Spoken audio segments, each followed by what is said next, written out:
Art is too important not to share. Welcome to the Allie and Callie Artcast. Hi, I'm Allie. And I'm Callie. Welcome to the Artcast. Yes, welcome on this lovely sunny May day. It's a beautiful day. This is what my family calls a Colorado blue sky day. Oh. Yeah, because it's a certain kind of blue that apparently only Colorado has. Oh, really? Apparently, that's what my family says. So, welcome to the Colorado Blue Sky Day in Idaho. In Idaho. It's gorgeous. North Idaho, too. I know, and it's so beautiful. unusual. I know. So, what's going on with you? Anything exciting?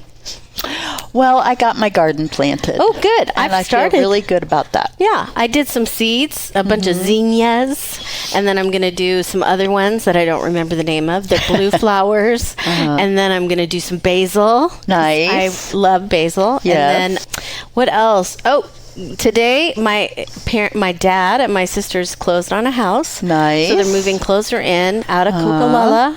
And they sold their house? They haven't put it on the market yet. Oh, okay.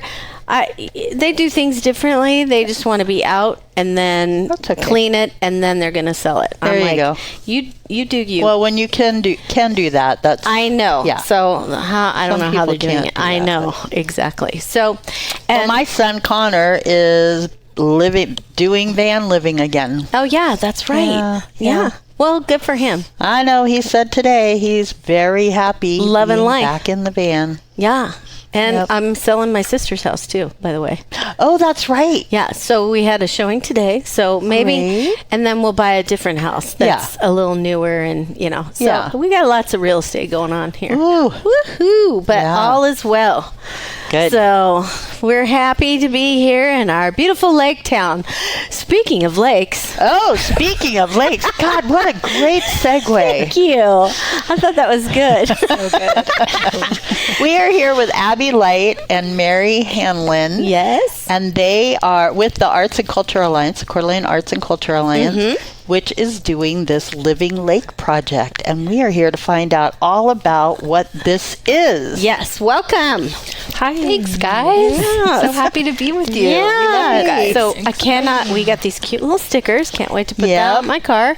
Tell us, what exactly is this? So the Living Lake project is essentially an artist fellowship. It's a 15-month-long artist fellowship in partnership with the Idaho Department of Environmental Quality, if you can believe it, and the Coeur d'Alene Tribe.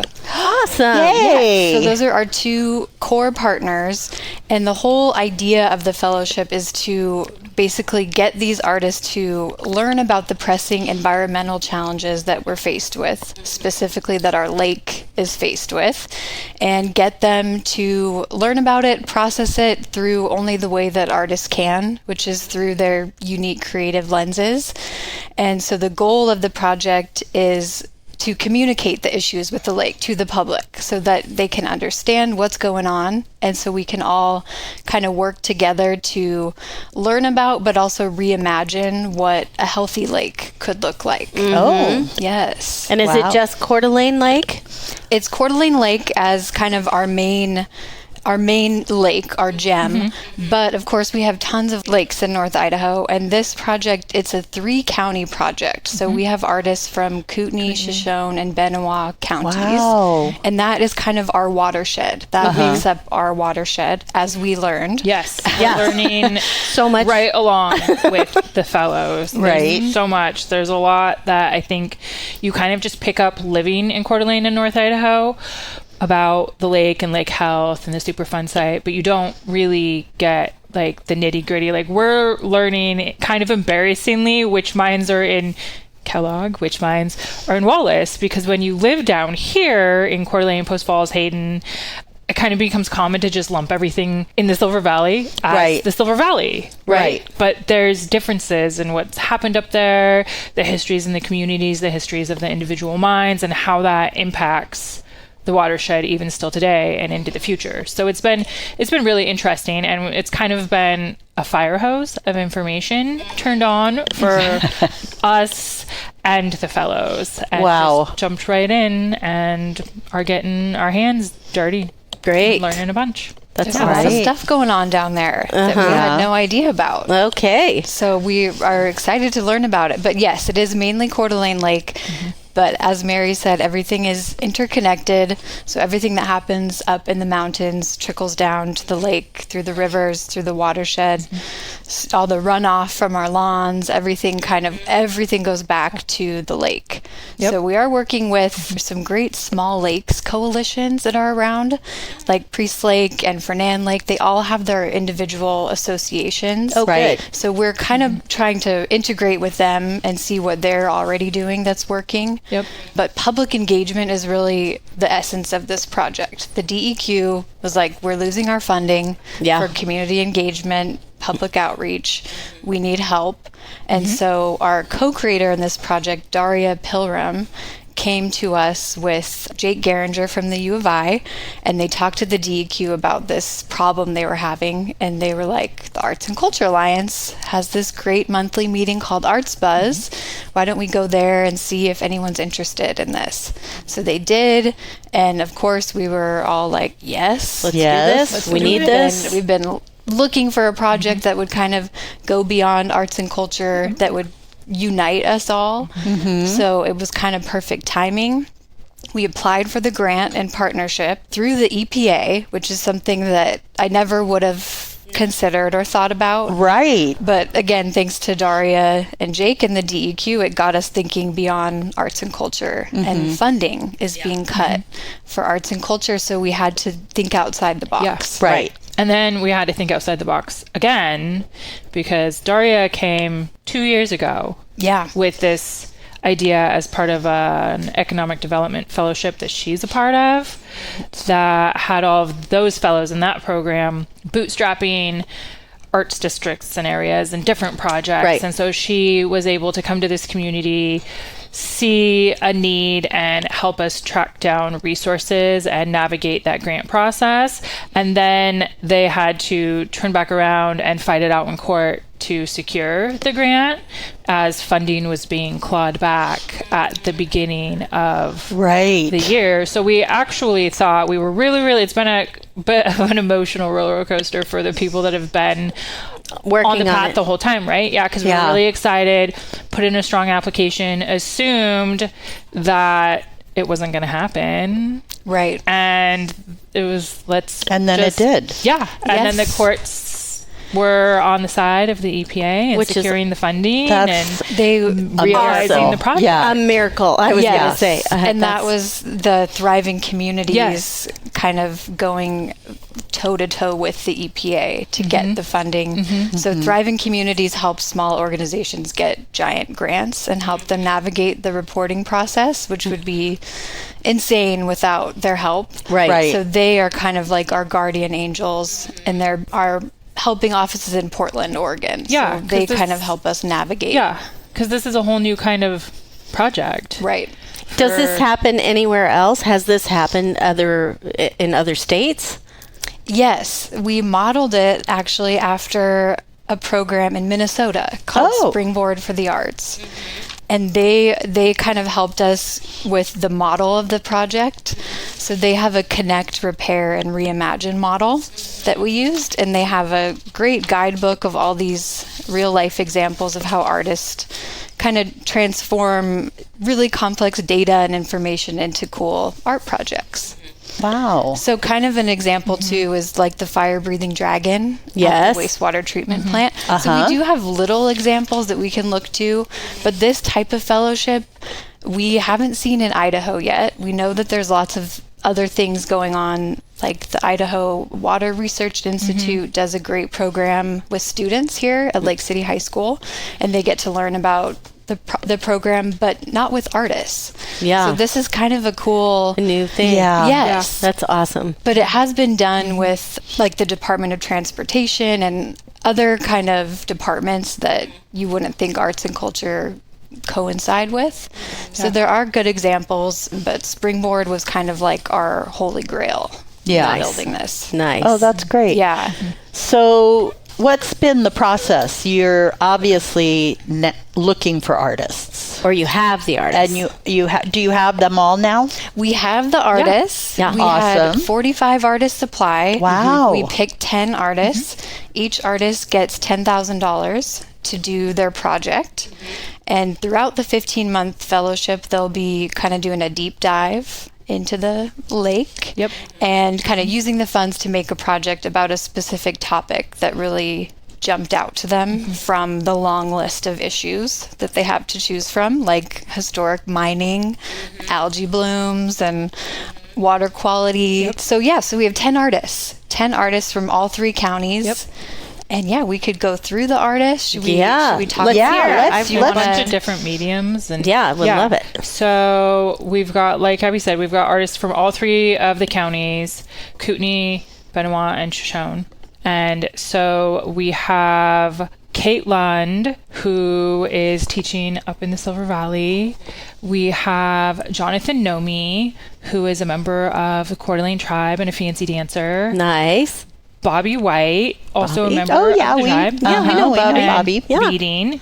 And she's also on our steering committee, and also was part of one of the educational experiences that the fellows went on. So that's been really great because a lot of the artists already had some kind of reference.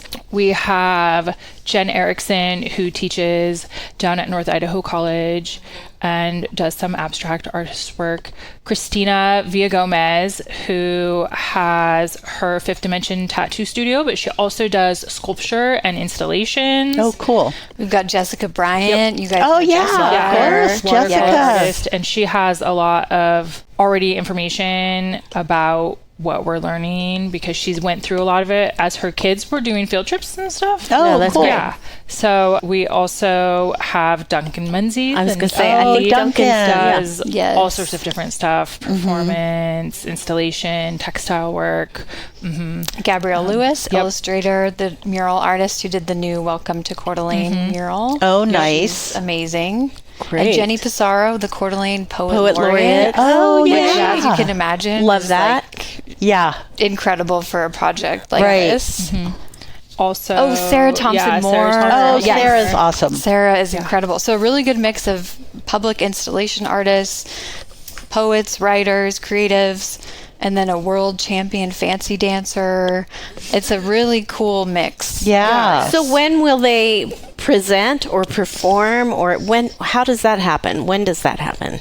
So right now we're going through the learning Okay. aspect, and it's several site visits. So they've already been to the Harbor Center down at the Coeur d'Alene U of I campus with iWeary and did some water testing with Idaho DEQ and natural resources with the tribe. We've been to both Plummer and Worley to visit the Natural Resources Center with the tribe and learn more about the history of the Superfund site designation, the legal battles back and forth between the Coeur d'Alene tribe and the state of Idaho Right. and federal. They've learned a lot about the history of the designation of that Superfund site from not only the tribe, but also DEQ. We're going to Silver Sierra Mine on Thursday this week Down in the mines. to do a mine tour. And we've built out a bunch of different experiences that will let them just do a deep dive in different aspects of watershed health through different lenses. And then they'll take all of that information, have some time to digest it. One of the things that we really liked about the applicants as well, they all have the mediums that they are generally working in. They all expressed an interest in stretching their practices, potentially jumping into something they maybe haven't done before, collaborating in a way they haven't done before, and just getting out of what can become kind of an insular artistic practice, making work on your own, and instead having a community of other artists working through this educational process at the same time. And then they'll synthesize what they've learned, iterate on a project for a while, and then come up with a pitch for their project. So right now we don't know what they're going to do. What they're gonna do. Right. They think they know what they're going to do, but Right. what we've seen is you go do one site visit and something captures your attention and you're like, this is the thing that's speaking to me right now. I think I want to do XYZ, whatever. You go to the next site visit and maybe we just learned about the algal blooms, so maybe that's what I want to do. And what's going to be really, really exciting is once they've finished learning everything that has been set out for them to learn, and just digest that and just see What they come up what with. they come up with. Yeah. Wow. So it's not until summer 2027 that the projects will actually be out there. Oh, wow. But this summer is when they'll be kind of creating their project pitch. So this summer is when they'll kind of take what they learned, Yeah. like Mary said, make a pitch, build the project, present it.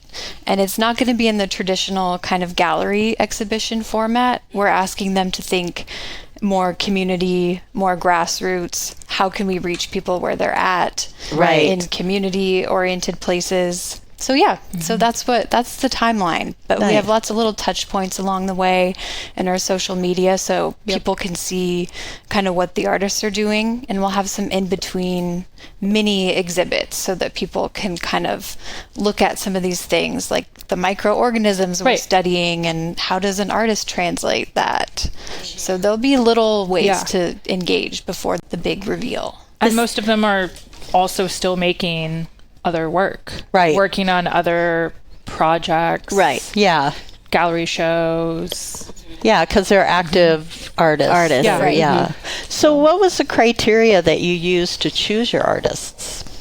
We had, beyond the kind of you must live in one of these 3 counties and be over 18 and be available for 1 to 2 field trips a month, it was your portfolio. And we had a series of questions that were really focused on, are you collaborative? Are you open to working outside of your medium? How do you feel about translating really complicated data and these things into your art? And we didn't have a requirement that they had to know anything about the lake. Right. Yeah. So it was kind of a, come as you are. Fresh You just start. need to be open. New eyes. Sure. Yeah. That was the main thing. And then we did interviews. So we had an application, an RFQ that we put out.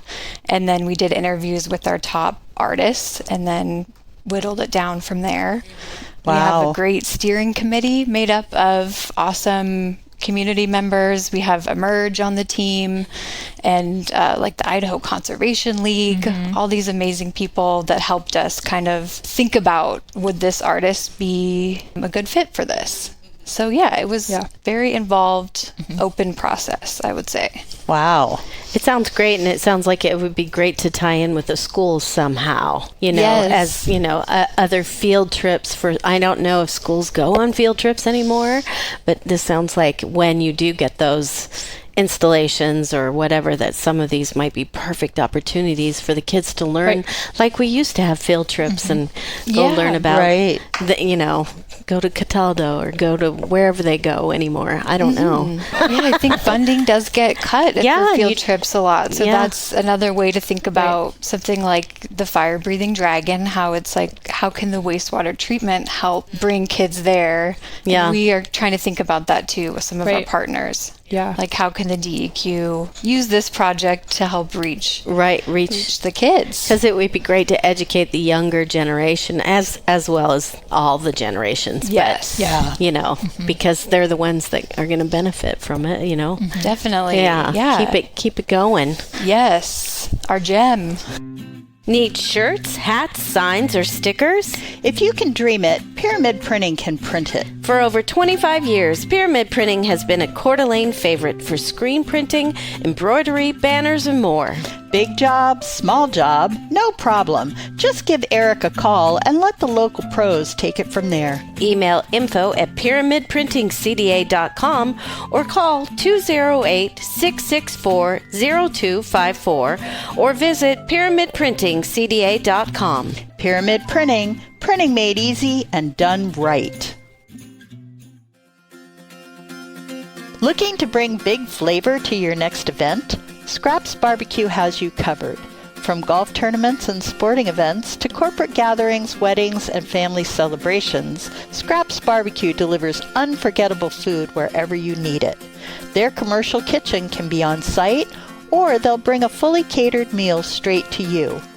Known for their authentic Santa Maria-style tri-tip and crowd-favorite tequila lime fish tacos, Scraps Barbecue can customize a menu for groups from 20 to 2,500. Book your next event now. Email Kevin at scrapsbbq.com or find Scraps Barbecue on Facebook. Scraps Barbecue. Real flavor, real fire, real good times. This really reminds me, obviously on a much smaller scale, of when the Coeur d'Alene Arts Commission worked with area artists on the drain. I want to say the drains. What are they called? I think just storm drains. The storm drains. Totally. And they did the art around the drains just to educate people that this water that you see that goes down this drain goes into the lake. Yes, that's the perfect example. Yeah. Were you on the commission when they did that? I was, yeah. That's such a cool project. It was such a cool project. Yeah, so kind of same idea. Yeah. And learning the difference too, though, right? Because we've learned there's the watershed and the issues from the mining in the Silver Valley, the issues currently in the lake in Coeur d'Alene, in the lake bed with the Superfund site designation. There's the storm drains that drain directly to the lake. There's the wastewater treatment, and the whole system connects, not just regionally, but nationally and globally. They are also siloed in certain ways and aspects that we hadn't necessarily considered at the beginning because we just don't know all of the details. Right. You know, because we turn our faucets on and thank Water God comes the out. water And comes out. it's like, well, where does it come and so from? we just do. And what happens when you do know the information? Yeah. And like, how does that? Yeah. Because then there's that part. Yeah. It's like, what do we do? So we're Take building shorter showers. I know. And then you think of these companies that are just like Wasting. doing massive pollution, and you're like, oh man, like my short shower isn't gonna do. How much can I help? Horrifying. So that part, I don't know. I don't have anything to speak on yet, but we have a portion with kind of advocacy, which we have to be careful about because it's a federal loan. Right. But we definitely are going to get informed on Well, what we can you're actually trying do. to save our lake, which well, is great. and I love the fact that we're bringing more awareness to our environment, and our environment in this area is really based on that lake. Right, exactly. So, And as more people come in, there's more pollution. There's more boats, more on, boats the on the lake, lake. and more, besides just the mining and just the cars and everything and the fertilizer and the lawns and everything like that. And it all Fernand affects Lake it. has been battling that red bloom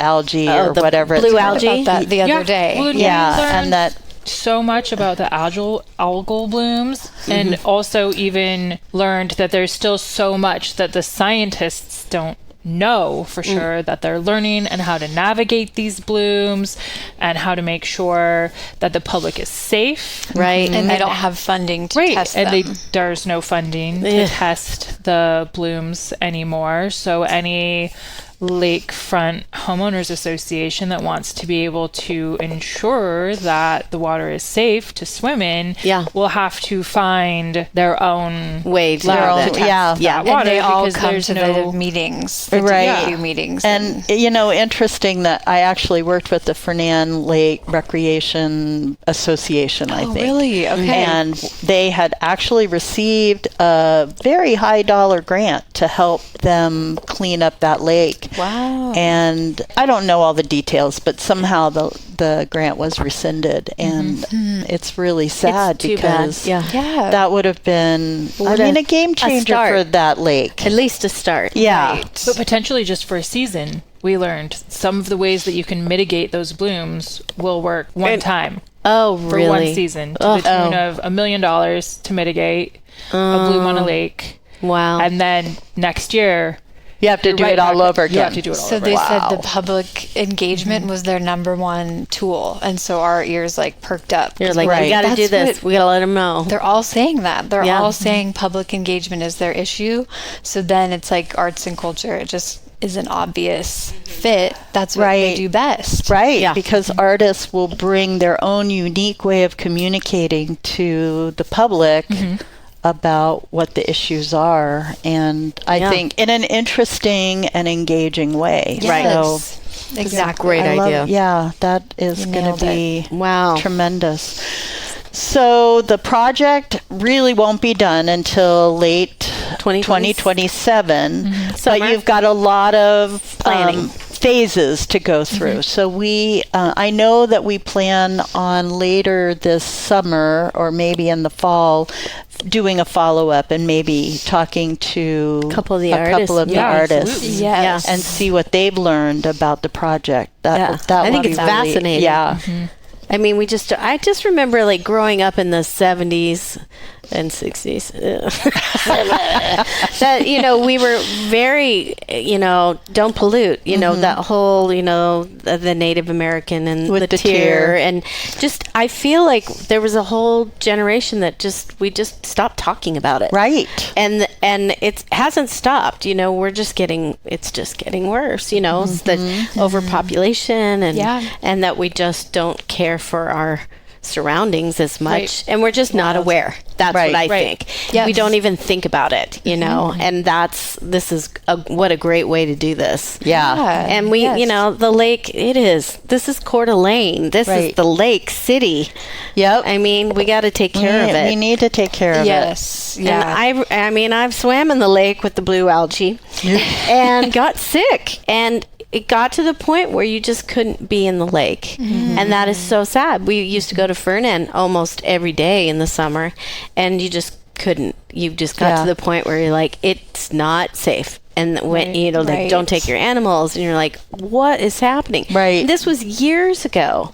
So the fact that we're still, that nothing's really, I don't know if anything's changed. Hopefully things are getting a little better, but I love that this is a possibility Yes. of making things better. Yes. Yeah. And That's they what we need to do. The DEQ has some good resources on their site. They have the charts and the data. Yeah. But you go and look at them and you're like, lost. Yeah. yes. What does that mean? They Yeah. have the information Yeah.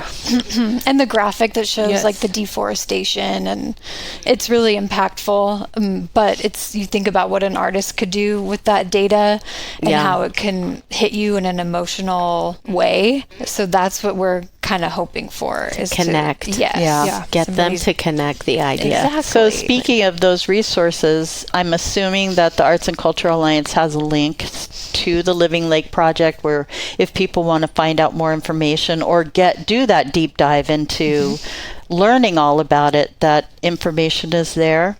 It is, Yes. yeah. Yep. We have our great graphic designer Kedrick, who's a recent grad from the WSU. He's our awesome Living Lake designer. He's making a livinglake.project.com website, but at the Arts and Culture Alliance, you can definitely find out more about the project. We've got a kind of homepage with it with our artists, and then Mary is running our Living Lake Project Instagram. Yeah, and Nice. it's just Living Lake Project at Living Lake Project. And so we're documenting the whole process of the site visits, and later each artist will be able to share their own experience as they're navigating the learning and the iterating and working through the pitch and the project between now and 2027. That's great. And at That's the great. end of the project, we're going to have a beautiful kind of wrap up portfolio.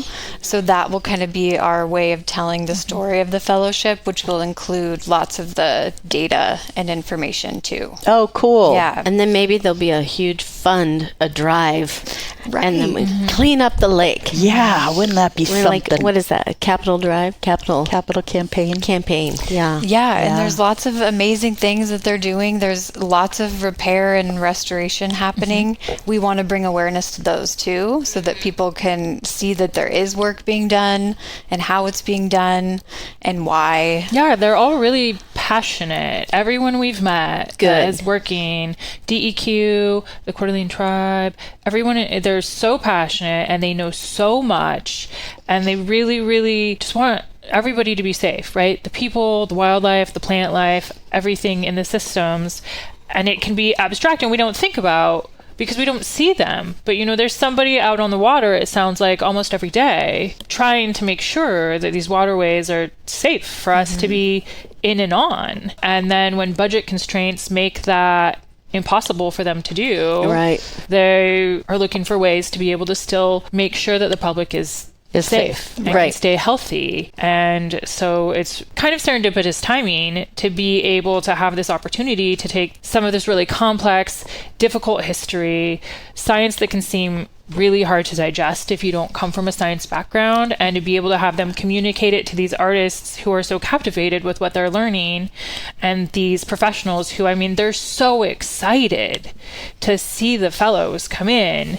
And like when we were at DEQ, they were like, oh, you should come downstairs. We've decorated, like there's a whole break room with pictures from the microscope and we've got it all. And if you guys collect water samples, call us and come down and we'll see what we can see. Right. And then to be able to have that information communicated in a way that the public can understand and engage with in what will, in theory, create an environment and climate where we have people still recreating in and on the lake for generations. Yeah.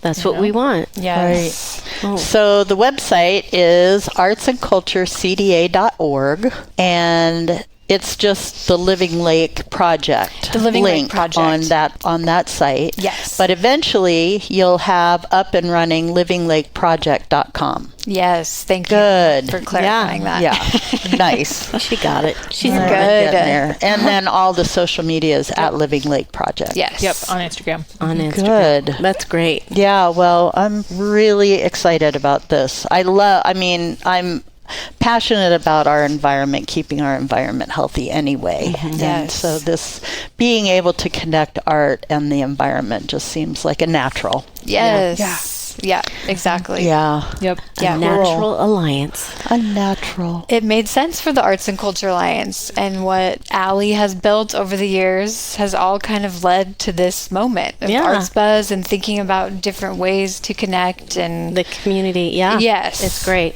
And just as the Alliance, like we're open to new projects and ideas, especially when somebody comes to you and is saying, I want to partner with you and help you. And that's what the Arts and Culture Alliance is all about. Yes. Yeah, Yes. absolutely. And Arts Buzz made that possible because Exactly. it Yay, gave Arts Daria Buzz. somewhere to go Yeah. to say, hey, I'm part of a federal program And we want to do and this. we want to do this. Yes. Right. Here That's so great. are all of these creative people at this monthly networking info sharing session. Right. Who wants to be a part of it? Let's get Yeah. it done. And to see that our organization was strong enough, even though we're so small, but for them to look at our history and our track record, that gave us the grant. Yay. So Yeah. thank you. Yeah. Allie. See these muscles. Yeah, but way to Because go, it's girl. all connected. It is No, connected. I don't think I get Speaking credit of, for we that. just want to mention that Coeur d'Alene Arts and Culture Alliance has the meeting Arts Buzz. It's the first Friday of every month, and you now have it at HREI. That's right. And that's at 9 a.m. So if you want to connect with the community in the arts, there's so many great people that go to these meetings, and you'll meet great people and connect with people in the arts community, and also maybe learn more about the Living Lake Yes. That's project. right. So Cool. that's just another thing to remember. Right? Good job. I just wanted to bring that up. You As are a former board member, Yes. and the board chair of the Arts and Culture Alliance, we love the Arts and That's Culture right. Alliance. Yes. Yeah. So That's this is one exciting. of our core staples. So what happens after 2027? What's the next project? Oh yeah. We want to keep it going. We want Yeah. to think about how artist fellowships can be a part of every environmental organization. The Idaho Conservation League has an artist residency. We would love to see this project develop further. You're going to have like little shoots. Yes. That'll Yeah. We don't know. That's kind of That'd be great. Yes, the sky's the limit, but Yeah. we want to do it again. Yeah. Kind of wanna keep learning it as we going. go. So Right. there hasn't been Anything a like project it. quite like this Yeah. before. Right. It's just like advancing, it's just something great for the city. Yeah. Yeah. Something new and good for the whole community. The whole guys. community. I love it. Me too. Makes me happy. We need positive stuff We right need now. good things. That's it. You We nailed need- it. we It's need a a- positive lens. Yes. Everything, even as doom and gloom as many of these things are. We're trying. Artists bring positivity. Absolutely. Yay. There's another tagline for you. Yeah. Artists bringing positivity. That's right. I love it. Yes. Well, thank you Thank guys. you, Thank you guys. guys. Thank you. Thank So you so much. exciting. Yeah. So great to catch up too. Yeah, I know, it is. absolutely. Yeah. Friends. Yep. awesome. We're going to catch up more after We this will. podcast We is will. done. Yeah. If you want to follow, share, or subscribe to AllieCallieArtcast.com, we would love that. We would love it. Yes. Because we love you all. All of you 3 people who are listening Oh, to us. stop it. We love you. Oh. I'm Allie. And I'm Callie, and whatever you do today, make sure it's creative. The Allie and Callie Artcast is sponsored in part by Scraps Barbecue, a locally owned catering company, the Chalkboard Agency, Getting Back to the Basics of Shared Learning and Human Connection, and Pyramid Printing, a Coeur d'Alene favorite for over 2 decades.